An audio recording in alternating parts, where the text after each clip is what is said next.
Hello friends, welcome back to my channel book lover Kirti. जैसा कि आपको पता है कि आज चंद्रवंश की सीरीज़ का थर्ड पार्ट है, जो कि आपके उत्तराखंड जीके समूह ग पटवारी और आपका, अगर आप ग्राम विकास अधिकारी की प्रिपरेशन कर रहे हैं या उत्तराखंड पुलिस की प्रिपरेशन कर रहे हैं तो इसमें आपके लिए काफ़ी हेल्पफुल रहने वाला है। और बस एक छोटा सा मैसेज कि please like share subscribe to my channel. तो फिर बिना किसी देरी के हम शुरू करते हैं हमारा चंद्रवंश का इतिहास। तो ठीक है, फिर आज जैसे कि आपको पता है कि चंद्रवंश के इतिहास की तीसरी वीडियो है। तो देखिए, पिछली वीडियो में हमने क्या डिस्कस किया था कि जो सबसे पहले राजा थे भाई वो कौन थे, वो थे हमारे सोमचंद जी का देहांत हो गया था हमारा 721 एडी में। और 721 एडी में फिर आ जाते हैं इनके पुत्र राजा आत्मचंद, ये जो है राजा बन जाते हैं। और ये जो है ये केवल राज्य करते हैं हमारे केवल 19 वर्ष तक। इनके बारे में कुछ खास है नहीं, बस इतना ही है कि इन्होंने 19 वर्ष तक काफ़ी शक्तिशाली तरीके से राज किया। ज़्यादा आक्रमण वगैरह कुछ खास इनके यहाँ मतलब नहीं हुए आक्रमण ज़्यादा इनके उसमें। काफ़ी लोग मतलब से डर के रहते थे, जो आसपास के चंपावत के जो आसपास के इलाके थे इन्होंने और भी इलाके जीते, और लोग जो है इनसे डर के रहते थे। शक्तिशाली रूप से इन्होंने राज्य किया। ऐसा कुछ है नहीं कि जो एग्जाम में आपको याद करने के लिए आपको नोट करना पड़े। तो बस यही है कि 19 वर्ष तक इन्होंने 721 से 740 एडी तक इन्होंने राज्य किया। उसके बाद जो है राजा बनेंगे राजा पूर्णचंद। इसके बाद 740 एडी में राजा पूर्णचंद जो है अपना ये राजा बन जाते हैं, और 740 से 758 तक ये राज्य करते हैं। ये जो है इनके बारे में बस यही चीज़ है कि भाई शिकार खेलने के काफ़ी ज़्यादा शौकीन थे। कुछ खास इन्होंने काम किया नहीं है, ये सारा टाइम अपना शिकार में ही, मतलब धन वन सब टाइम वाइम सब इन्होंने शिकार में लगा दिया था। यही इनके बारे में इम्पोर्टेंट है। और देवी देवताओं की पूजा में बहुत ज़्यादा ये लीन रहते थे, उन्हीं यही काम पूजा पाठ भी काफ़ी बढ़ चढ़ कर ये करते थे। 758 एडी के टाइम पे भाई इन्होंने क्या किया कि अपने पुत्र को अपने जीवन काल में ही, यानी पुत्र कौन है इनके पुत्र हैं राजा इंद्रचंद, अपने जीवन काल में ही इन्होंने उनको राजा घोषित कर दिया। और ये अपना चले गए 758 एडी के टाइम पे अपना पूजा पाठ करने के लिए भगवान की साधना वाधना में लीन, और 1 साल के अंदर ही फिर इनकी मृत्यु भी हो जाती है। तो इसके बाद फिर जैसे कि 758 में इनकी मृत्यु होगी तो फिर राजा बन जाएंगे हमारे राजा इंद्रचंद के बारे में जो है ये काफ़ी, इनके बारे में जो है एग्जाम में आ सकता है क्वेश्चन कि राजा इंद्रचंद के बारे में कि क्या इंपॉर्टेंट है इनके बारे में। ये है कि देखिए, पहले तो 20 वर्ष तक इन्होंने राज किया है, 758 से 778। ये देखिए यहाँ पे मैंने ये लड़की इससे दिखाई हुई है, क्योंकि देखिए इन्होंने जो है कुमाऊं में सबसे पहले रेशम का कारखाना इन्होंने लगाया था। यही इनके टाइम पे इंपॉर्टेंट है कि रेशम का कारखाना इन्होंने उत्तराखंड में जो है कुमाऊं में जो इन्होंने रेशम का पहला कारखाना लगाया था। ये देखिए, ये यहाँ पे ये सिल्क की साड़ी इन्होंने पहनी हुई है। सिल्क जो यानी कि रेशम, इसकी खासियत क्या होती है पहले ये जाननी जरूरी है कि देखिए सिल्क जो होता है, जैसा कि आपको आई थिंक पता भी होगा कि अगर आप इसे गर्मी में पहनते हो तो ये ठंडा होता है, और अगर ठंड में पहनते हो तो ये होता है गर्म। यही इसकी खासियत होती है, इसलिए इसके प्राइस भी काफ़ी हाई होते हैं।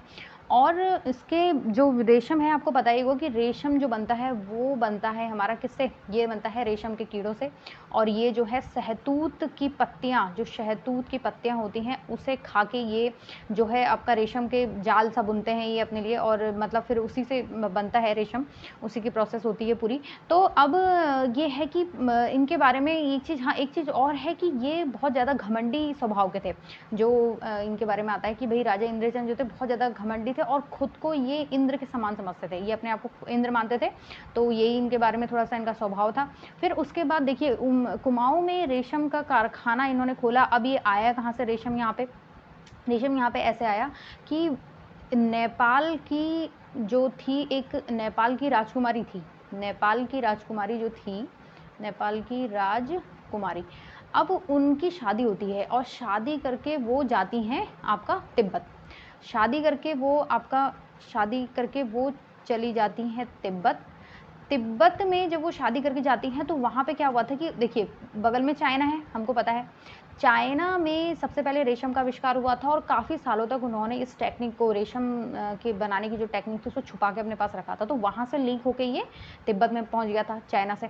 तो अब क्या हुआ था, जब नेपाल की रानी राजकुमारी जब शादी करके यहाँ तिब्बत में जाती है, तो वहाँ से वो रेशम के कीड़े और टेक्निक जो होती है वो बनाने की जो उनको पता लग जाती है, वो लेके आ जाती है रेशम के कीड़े यहाँ अपने पास, अपने मायके में।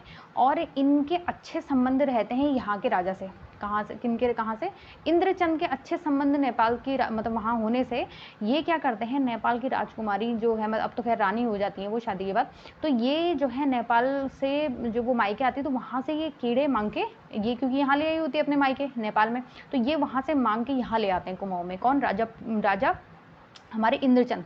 तो ये कुमाऊं लेके आते हैं, फिर यहाँ पे लाके अपना कारखाना स्थापित करते हैं वहाँ पे। और देखिए ये आता है कि इन्होंने करा क्या था, रेशम के जो बुनकर होते हैं उनको बोलते हैं पटवे, तो इन्होंने देश से जो है पटवे बुलाए कि रेशम के जो भी रेशम के जो बुनने का काम करते हैं उनको पटवे बोलते हैं, तो वो उन्होंने बुलाए और यहाँ पे इन्होंने रेशम का जो है काम शुरू किया पहली बार कुमाऊं में।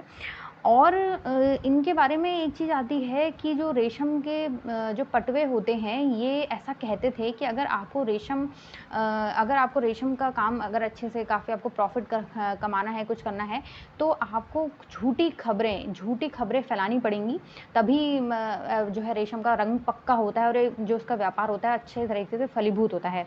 तो ऐसा कहते हैं कि भाई उस टाइम पे काफ़ी जब ये यहाँ पे होता था तो यहाँ पे काफ़ी सारी झूठी अफवाहें फैलाई जाती थी, जिनको बोलते थे पटरंग वाली। ये शब्द आपको याद रखना है कि पटरंग वाली क्या थी।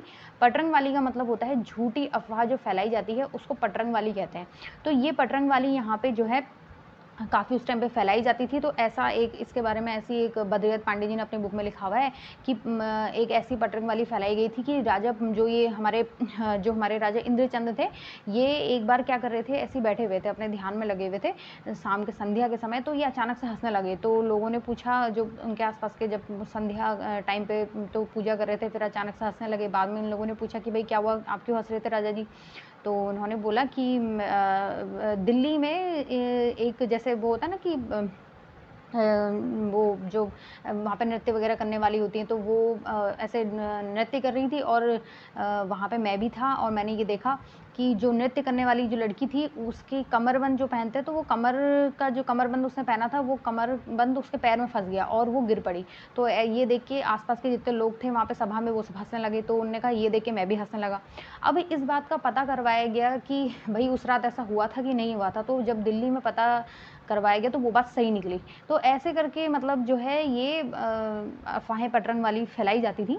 तो ये ऐसा कहते हैं कि पटरंग वाली फैला के जो है रेशम का काम जो है अच्छा होता था। तो इसके बारे में देखिए यही जो है आता है राजा इंद्रचंद के बारे में कि इन्होंने जो है कुमाऊं में सबसे पहले क्या करा था, रेशम का कारखाना खोला था। और कहाँ से मांग के लाए थे कीड़े? ये नेपाल की राजकुमारी से, जो कि मतलब नेपाल की जो राजकुमारी थी वो मायके लाई थी अपने, शादी करके तिब्बत गई थी, तो उनसे मांग के रेशम के कीड़े लेके आए थे और यहाँ इन्होंने कुमाऊं में पहला रेशम का कारखाना खोला था। और जो ये रेशम का जो काम था, जो ये इन्हीं के टाइम से स्टार्ट हुआ था और ये एंड हुआ था गोरखाओं के टाइम तक ये काम यहाँ पे बहुत चला और गोरखाओं ने आके फिर ये काम यहाँ पे बंद करवा दिया था। तो देखिए फिर उसके बाद कुछ नहीं 20 वर्ष तक उन्होंने राज किया है राजा इंद्रचंद ने, और 778 एडी में फिर इनकी नॉर्मली डेथ हो जाती है। और फिर उसके बाद जो आने वाले जो राजा होंगे उनके बारे में आपको अगली वीडियो में बताया जाएगा। तो आज की वीडियो में बस इतना ही।